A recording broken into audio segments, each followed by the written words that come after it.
وعلیکم السلام ورحمت الله وبرکاته. سوال دا دی چې دا الفاظ ویل چې عاشق الرسول د دې الفاظو شرعي حکم هغه دا دی، ګوره محبت د الله او د رسول سره دا د ایمان شعبه ده، د ایمان جز دی. بغیر د دې نه انسان مؤمن نشي پاتې کېدی چې د الله سره د الله د رسول سره محبت نه د هر څه نه زیات محبت د الله سره وي او د الله د رسول سره وي. قل ان کنتم تحبون الله فاتبعوني، ورته وایي پیغمبره که تاسو د الله سره محبت کوئ زما اتباع وکړئ. د الله سره محبت دا ضروری شی دی. والذین آمنوا اشد حبا لله، کم کسان چې مؤمنان دي هغه د الله په محبت کې د هر څه نه زیات سخت دي، دارنګه د رسول الله صلی الله علیه وسلم په محبت کې.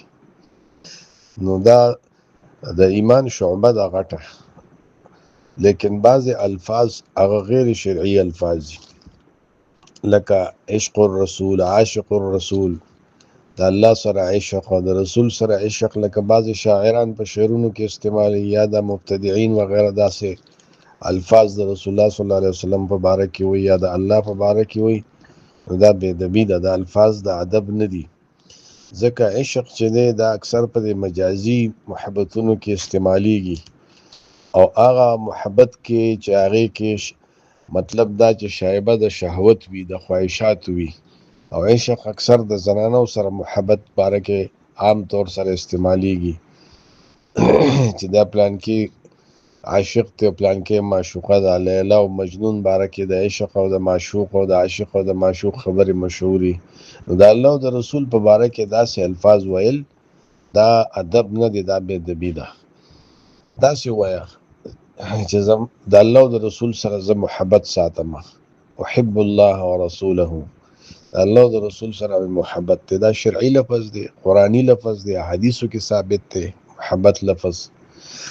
او بل دا چې چرته حدیث کې دا نشته، قرآن کې نشته، د الله او د رسول په باره کې صحابه نه دي استعمال کړي. د ټول نه زیات محبت کوونکي د نبی علیه السلام سره صحابه کرام دي، لیکن چرته یو صحابي داسې نه دی ویلي چې زه عاشق رسول یم. عاشق رسول لفظ هغه نه دی ویلی، ځکه دی کې بوی د شهوت او د خواهشاتو راځي. دا د الله او د رسول مبارک کې د الفاظ ثابت نه دي او صحیح نه دي، بلکې د الفاظ د کې سوء ادب راځي.